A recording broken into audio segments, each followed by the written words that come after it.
Paz do Senhor Jesus, meu amado, bem-vindo de volta à nossa escola bíblica.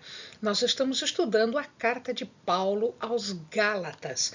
Então pegue a sua Bíblia, pegue o seu caderno de estudos, ore o Senhor, pede a Ele discernimento, entendimento, conhecimento, sabedoria, pede a Ele proteção, para que nós possamos desvendar dos seus mistérios. Nós estamos no capítulo 5 e hoje nós vamos ver o término deste capítulo. Lembre-se que nós estamos quase terminando o livro de Gálatas. Estamos na quinta parte deste livro. E o capítulo 5, a partir do verso 16, fala ou exorta que as pessoas andem no Espírito. Qual Espírito? O Espírito de Deus. E este andar no Espírito vai ser essencial, vai ser super importante para que as pessoas possam refrear aqueles desejos que são os desejos da carne. Então Paulo diz que não satisfaçam as concupiscências, o desejo da carne. E como é que isso é feito? Através do Espírito Santo. Então, concupiscência aqui, Paulo está usando esta palavra. Aliás, a palavra de Deus usa várias vezes a expressão concupiscência. O que quer dizer concupiscência? É ansiar por coisas que são proibidas, que são aquelas paixões humanas que nos levam a fazer coisas que entristecem o espírito, coisas que são contrárias às regras de Deus. E aqui Paulo começa a explicar uma coisa que ele desenvolve em outras cartas. Por exemplo, o antagonismo, aquela divergência, aquela discussão que se faz entre as obras do Espírito e as obras da carne. Então Paulo fala que o Espírito e carne, eles são opostos à hostilidade, eles são antagônicos, eles concorrem, eles são adversários. O Espírito para nós é um guia. O Espírito de Deus vai nos indicando o melhor caminho, a forma mais correta de agir em relação às coisas do dia a dia. Então, este Espírito é que vai guiar o crente, é que vai guiar o cristão. E o crente, o cristão, ele deve se submeter, no sentido de ouvir o que o Espírito está indicando e fazer de acordo com aquilo que o Espírito nos fala. Pode-se pensar, então, que deixar a lei, porque o que Paulo está discutindo aqui, o que nós já discutimos nos outros vídeos, é que nós estamos sob uma outra aliança, a aliança da graça e não a aliança da lei. Então poderia-se pensar que rejeitar a lei, rejeitar o legalismo, pudesse levar à licenciosidade, no sentido de tudo pode, não existe mais lei, então eu posso fazer o que eu quiser. Bom, não é bem assim. Por que não é bem assim? Porque agora é o Espírito que está nos indicando como nós devemos fazer. O Espírito, ele vem nos advertir, ele vem nos ensinar, ele vem nos guiar conforme o que nós devemos agir enquanto somos santos, enquanto somos filhos, membros da família de Deus. Paulo vai nos dizer agora quais são as chamadas obras da carne. Ele fala isso em outras cartas, mas aqui ele está citando, por exemplo, a prostituição, que é o adultério, a impureza, a lascívia, que em alguns casos ele fala de fornicação. Então, tanto prostituição quanto impureza e lascívia, ou seja, tanto o adultério quanto a fornicação, são aqueles pecados de sensualidade. Eles eram usados nos ritos de adoração pagã.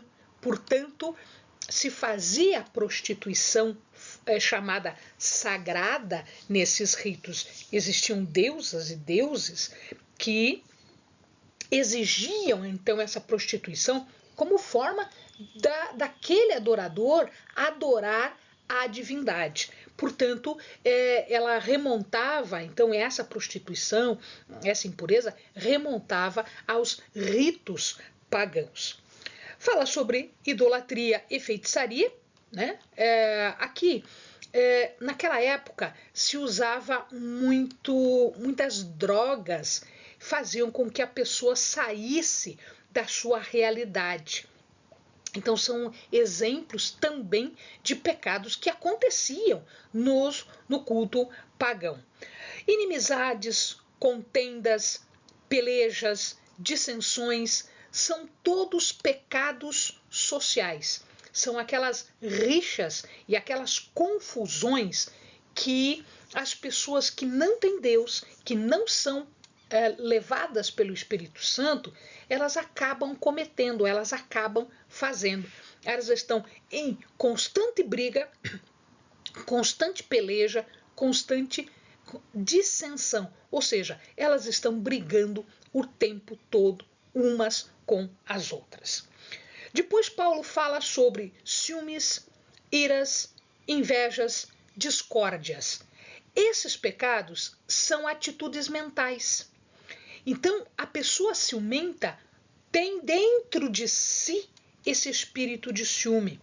A pessoa irada, a mesma coisa, a que tem inveja, a que é levada às discórdias, às confusões, tudo isso são atitude mental. A pessoa, ela pensa desta forma e isto resulta nas ações que envolvem as outras pessoas, inclusive pessoas da comunidade, e são falhas em que aquele que tem esse ciúme, essa ira, essa inveja, elas vão demonstrar esta ambição, esta atitude interesseira e, portanto, vão agir contra as pessoas com as quais elas têm ciúmes, iras, invejas, etc.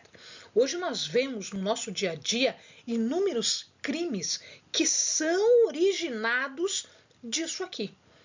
Então a gente percebe que esta forma de egoísmo ela vai levar a atitudes ainda mais violentas, elas conduzem a atitudes ainda mais violentas. Paulo fala também de bebedices e glutonaria, é quando a pessoa não se segura de beber ou de comer. Comer demais também é pecado? Sim, porque ela demonstra que a pessoa não tem temperança, ela não tem controle, ela não tem moderação. Isto também era uma forma pagã de adoração, onde as pessoas se entregavam a comer demais, beber demais, e aí bêbados e cheios de glutonarias, eles acabavam fazendo algumas coisas erradas, né? Eles acabavam, inclusive, se prejudicando, não só a si mesmo, como também com outras pessoas. Bom, o Paulo fala que estes que fazem estas coisas não vão herdar o reino de Deus, porque eles não estão sob a condução do Espírito.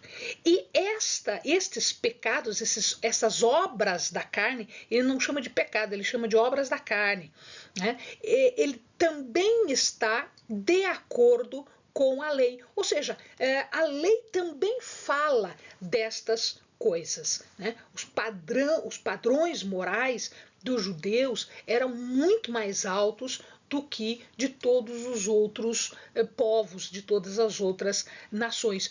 Por quê? Porque, na regra, isto já existia.